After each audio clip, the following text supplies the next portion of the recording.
Okay, so I will discuss how to identify the maximum and minimum points of a given function. So suppose we have f of x equal to y, di ba? Equal to 2x cubed plus 3x squared minus 36x. Okay? So, meron tayong tinatawag na f dt or first derivative test. Tapos, kulang ng t. Then, meron tayong tinatawag na SDT or the second derivative test. Okay? So, first step is to use FDT. Okay? So, basing from our function, so we get the first derivative or y prime para mas shortcut. So, getting the derivative of this function equal to 6x squared plus 6x minus 36. Okay? And then, y prime equal to what is the common factor para mas maganda yung function natin. So, 6 is the common factor. So, x squared plus x minus 6. And then, by using your calculator, what is the factors of this one? So, 6 x and then abang lang tayo. Then, x. So, by using your calculator, so, syempre, i-on natin. So, mode, we go to the equation, 5. And then, since square yun, so, hanapin natin yung square. So, we have ax squared. So, 3. Then, input lang natin kung ano yung nandoon. Okay? So, meron tayong 1 for the x squared. And then, 1 for x. Tapos, negative 6. And then, just press equals. Okay, so we have x equals 2. So, pag ibabalik natin yan, magiging negative 2. And then, the second factor is x equals negative 3. So, magiging plus 3. Okay. And then, we will now use these values. So, we have x equals 2 and then x equals negative 3. Okay. So, at x equals 2. Okay, so if you still remember, okay, that is, ayan, for the first derivative test, if y prime, okay, is greater than 0 for x is less than a, and y prime, okay, is less than 0 for x is greater than a. So, if these conditions are met, so we can say that at x equals a, that is the maximum.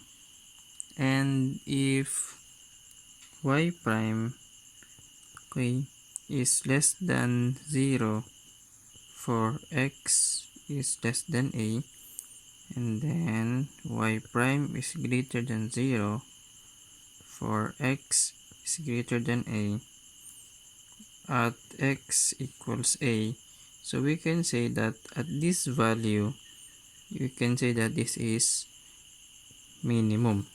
Okay, so for the first, since we have two values, okay, so unahin muna natin si 2 and then test test whether it is a maximum or minimum, and then after which, so we can test again the next value.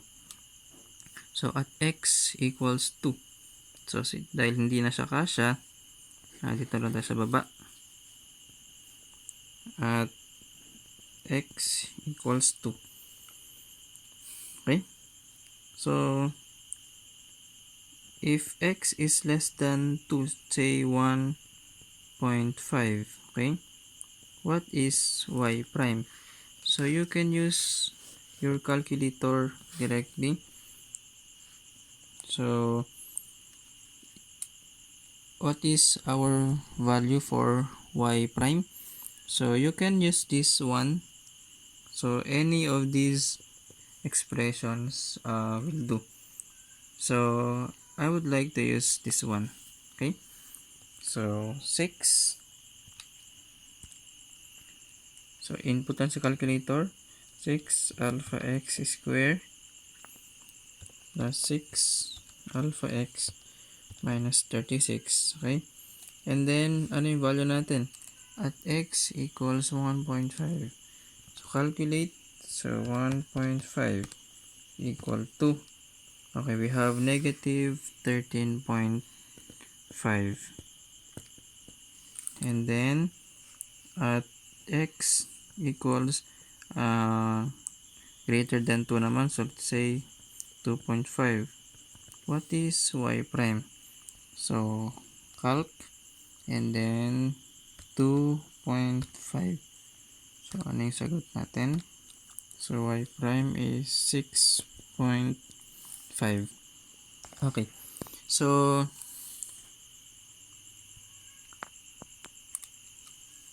tignan natin kung saan siya magpo-fall dito. Okay, dito sa dalawang test na to. So at x equals 2 or x equals a, so sabi dito, if x, okay, is less than a, I should say, y prime is less than 0.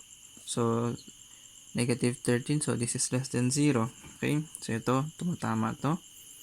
And then at x is greater than 2, so 2.5, y prime should be greater than 0. So 16.5, so greater than 0. So we can say that at x equals 2, this is minimum. Okay, and then at x equals negative 3, then test again. So at x equals negative, ano yung mas mababa kay negative 3? So let's say 3.5. So what is y prime? So again, using this function, calc, and then negative 3.5. So ano yung sagot? Okay, we have 16.5, and at x is greater than negative 3, so let's say negative 2.5. What is y prime? So calc negative 2.5. Okay, so meron tayong negative 13.5, which is less than 0. So tignan natin, balikan natin doon. Okay, sabi dito, if x is less than a, okay, less than a, y prime should be greater than 0, so tama. And then at x is greater than a, saan ako? Ito. At x is greater than a, y prime should less than 0. So, tama. So, we can say that at x equals negative 3, this is maximum. Or, in graphical representation, so guys, don't misinterpret this one. Okay? So, say this is the maximum point. Okay? So, since that is a curve, ayan, okay, ayan, okay. So, we can say that this is maximum point, okay, at x equals a. So, meaning, y prime natin, okay. So, y prime, kapag less than a tayo, this is less than 0. Then dito naman sa right side, at x is greater than a.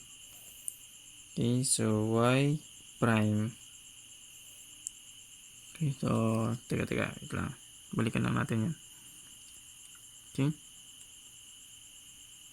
So if at x is less than a,